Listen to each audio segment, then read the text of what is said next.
चौथा कारक उत्प्रेरक। देखिए हमने छोटी क्लासों में भी उत्प्रेरक पढ़ा है कि वे पदार्थ जिन्हें अभिक्रिया में डालने पर वे अभिक्रिया के वेग को बढ़ा देते हैं या परिवर्तित कर देते हैं, लेकिन स्वयं में कोई परिवर्तन नहीं होता, उत्प्रेरक कहलाते हैं। क्या कहलाते हैं? उत्प्रेरक।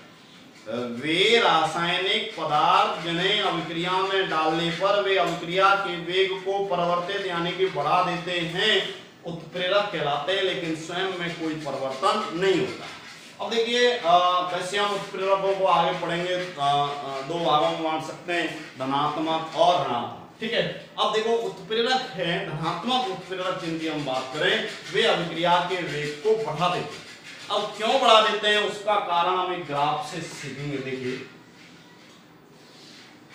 सपोज देखो ये समय और ये अभिक्रिया निर्देश, इस तरह से ग्राफ हमको प्राप्त होता है। देखिए यहां अभिकारक अणु है, ये प्रारंभ में देखिए क्या होगा, ये जो ऊर्जा आप देख रहे हैं, ये ऊर्जा यहां से यहां तक की, ये अभिकारक अणुओं के पास पहले से ही उपस्थित है, औसत ऊर्जा है। कैसी ऊर्जा है? औसत ऊर्जा। अब क्या होगा, अभिकारक अणुओं के मध्य टक्करें होंगी, टक्करें होकर कुछ अणुओं की गतिज ऊर्जा कुछ अणुओं की ऊर्जा बढ़ जाएगी और वो अतिरिक्त इतनी ऊर्जा प्राप्त कर लेंगे, इतनी अतिरिक्त ऊर्जा, एक्स्ट्रा इतनी ऊर्जा प्राप्त कर लेंगे अणु, और यहाँ इस चोटी पर आ जाएंगे। ठीक है, और फिर उत्पाद में बदल जाएंगे। तो जो आप ये अतिरिक्त ऊर्जा अवरोध आप जो देख रहे हो यहां से यहां तक का, इसको बोलते हैं हम सक्रियण ऊर्जा। हम आगे टॉपिक में पढ़ेंगे सक्रियण ऊर्जा।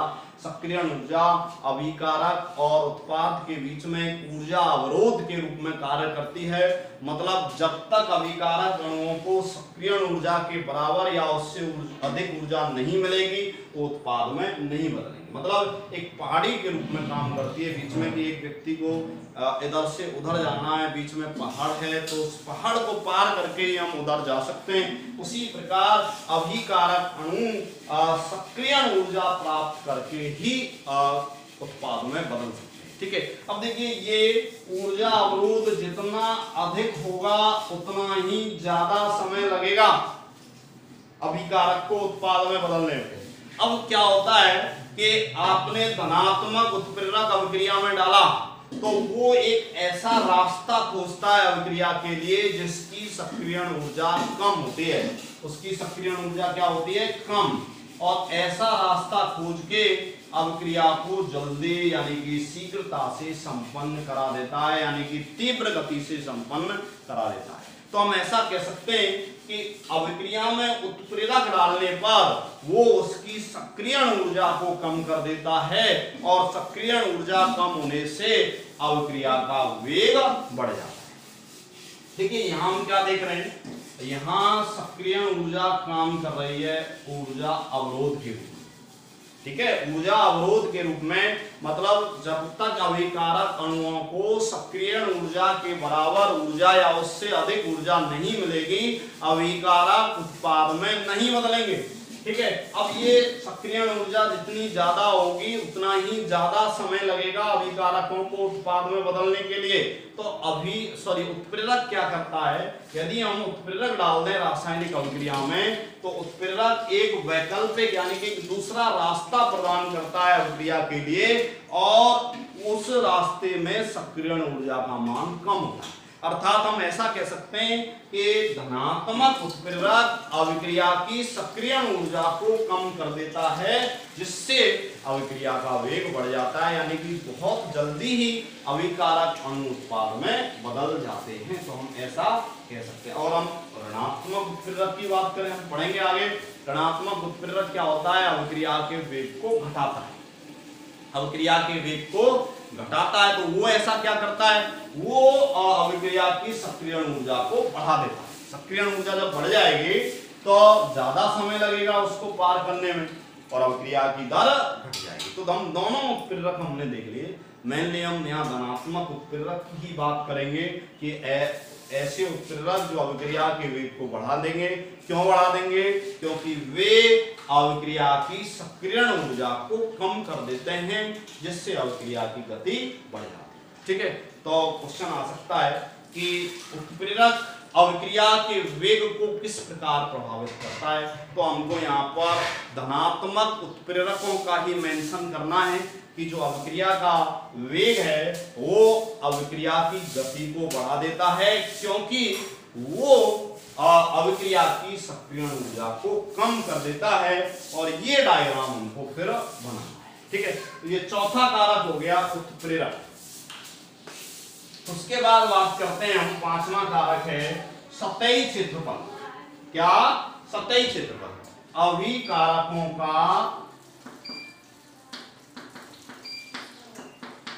सतही क्षेत्रफल। अभिकारकों का सतही क्षेत्रफल। देखिए क्या होता है कि कोई भी अभिकारक है वो पृष्ठ पर क्रिया करता है। ज्यादातर जो अभिक्रियाएं होती हैं वो पृष्ठीय परिघटना होती है, और पृष्ठ पर अभिक्रिया होने से क्या होता है, जितना ज्यादा पृष्ठीय क्षेत्रफल होगा उतनी ही वो तेजी से क्रिया करेंगे। तो हम एट लास्ट ऐसा कह सकते हैं कि अभिक्रिया वेग समानुपाती है अभिकारकों के पृष्ठीय क्षेत्रफल। मतलब हम ऐसा कह सकते हैं कि अगर पृष्ठीय क्षेत्रफल जितना ज्यादा है अभिक्रिया वेग उतना ही ज्यादा होगा। एक उदाहरण से समझ सकते हैं, एक लकड़ी का गुटका है, उसको हम जला रहे हैं। एक लकड़ी का बुरादा है, उसको हम जला रहे हैं। दो अलग अलग स्थिति है। आप देखेंगे कि लकड़ी का जो बुरादा है वो तेजी से जलेगा, जबकि गुटका है ठोस, वो धीमी गति से जलना है। रीजन, क्योंकि जब लकड़ी का बुरादा किया यानी कि उसके छोटे छोटे टुकड़े हमने किए तो उसका पृष्ठीय क्षेत्रफल बढ़ गया। लकड़ी के बुरादे में उसका पृष्ठीय क्षेत्रफल क्या हो गया? ज्यादा हो गया। और जब पृष्ठीय क्षेत्रफल ज्यादा हो गया तो अभिक्रिया का वेग बढ़ गया। ठीक है, तो हम ऐसा कह सकते हैं कि कि अभिक्रिया का वेग है उसके पृष्ठीय क्षेत्रफल पर निर्भर करता है अभिकारकों के, और पृष्ठीय क्षेत्रफल जितना ज्यादा होता है अभिक्रिया का वेग उतना ही ज्यादा होता है।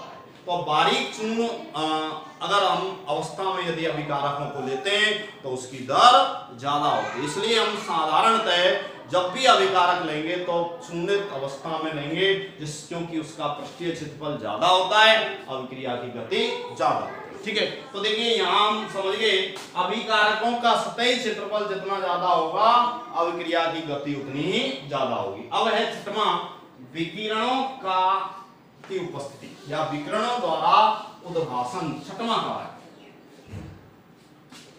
कारक है विकिरणों द्वारा उद्भाषण।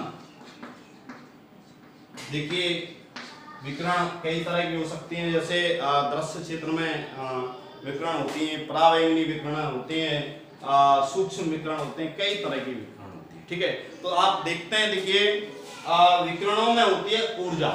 विकिरणों में क्या होती है? ऊर्जा होती है। और जैसे ही विकिरण किसी अभिकारक पर हम डालते हैं तो उसके बॉन्ड शीघ्रता से टूट जाते हैं विकिरणों से ऊर्जा प्राप्त करके, और वो तेजी से क्रिया करते हैं। तो कई अभिकारकों में हम देखते हैं कि विकिरणों की उपस्थिति में वो तेजी से क्रिया करते हैं, विकिरणों की उपस्थिति में। ठीक है, जैसे एक उदाहरण से मैं ले रहा हूं H2+Cl2। अगर प्रकाश उपस्थित है, विकिरण उपस्थित हैं, तो ये दोनों तेजी से क्रिया करेंगे, तेजी से, बहुत तेजी से क्रिया करेंगे। दूसरा, यदि विकिरण एब्सेंट है तो ये बनेगा तो HCl, लेकिन ये मंद गति से बनेगा। ये हो गई तीव्र गति, ये हो गई मंद गति। ठीक है, तो विकिरणों के द्वारा उद्भाषण करने पर, यानी बहुत सारे ऐसे अभिकारक हैं, अगर उनके ऊपर हम किन्हीं तरह की विकिरण डाल दें, चाहे वो परावैंगनी हो, सूक्ष्म हो, दृश्य क्षेत्र की विकिरण हो, कई पार्ट हैं विकिरणों के, अगर कोई सा भी हिस्सा उस पर डाल दें तो अभिक्रिया की गति बढ़ जाती है। जैसे एक उदाहरण में हमने देखा, ऐसा ही एक उदाहरण है प्रकाश संश्लेषण की क्रिया का, ठीक है, क्योंकि आपने सुना है कि प्रकाश संश्लेषण हमेशा प्रकाश की उपस्थिति में होता है, क्योंकि अगर प्रकाश अनुपस्थित होता है तो उसकी दर बहुत कम हो जाती है, तो वो अभिक्रिया भी विकिरणों के द्वारा उद्भासित होती है। इस तरह से हमने 6 कारक पढ़े कि जो अभिक्रिया वेग को प्रभावित करते हैं। मैं बहुत जल्दी से इन 6 कारकों को एक बार फिर रिवाइज कर रहा हूं। पहला है अभिकारकों की सांद्रता। देखिए, द्रव अनुपाती क्रिया नियम ये कहता है कि अभिक्रिया का वेग अभिकारकों की सांद्रता के समानुपाती होता है, अर्थात जितनी ज्यादा अभिकारकों की सांद्रता होगी उतनी ही ज्यादा अभिक्रिया का वेग होगा, ठीक है। दूसरा है तंत्र का ताप, मतलब अगर आप अभिक्रिया में ताप बढ़ा रहे हैं तो चाहे वो अभिक्रिया ऊष्माशोषी हो या क्षेपी हो, दोनों की गति बढ़ जाएगी। और क्यों बढ़ जाती है गति? क्योंकि टेम्परेचर बढ़ाने पर अभिकारक अणुओं की गतिज ऊर्जा बढ़ती है, जिससे उनके मध्य टक्करों की संख्या बढ़ती है और अधिक अणु सक्रिय होकर उत्पाद में शीघ्रता से बदल जाते हैं, अभिक्रिया का वेग बढ़ जाता है। कितना बढ़ जाता है? प्रैक्टिकली ये देखा गया, प्रत्येक 10 डिग्री टेम्परेचर में वृद्धि से अभिक्रिया का वेग 2 से 3 गुना हो जाएगा। तीसरा है अभिकारकों की प्रकृति। इसमें हम ये कह सकते हैं कि अलग अलग जो अभिकारक हैं वो अलग अलग गति से क्रिया करते हैं। कुछ अभिकारक तेजी से क्रिया करते हैं, कुछ धीमी गति से करते हैं।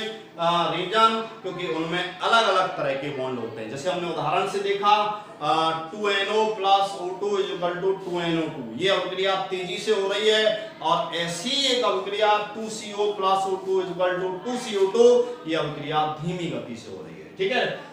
चौथा है उत्प्रेरक। उत्प्रेरक भी अभिक्रिया के वेग को प्रभावित करते हैं और धनात्मक उत्प्रेरक अभिक्रिया के वेग को बढ़ा देते हैं और ऋणात्मक कम कर देते हैं। धनात्मक उत्प्रेरक अभिक्रिया के वेग को क्यों बढ़ा रहे हैं? क्योंकि वो अभिक्रिया की सक्रियण ऊर्जा को घटा देते हैं, जिससे अभिक्रिया तेजी से होने लगती है, क्योंकि अधिक अणु और सक्रियण ऊर्जा को प्राप्त करके शीघ्रता से उत्पाद में बदल जाते हैं। कुल मिलाकर उत्प्रेरक अभिक्रिया की सक्रियण ऊर्जा घटाते हैं, इसलिए अभिक्रिया का वेग बढ़ता है।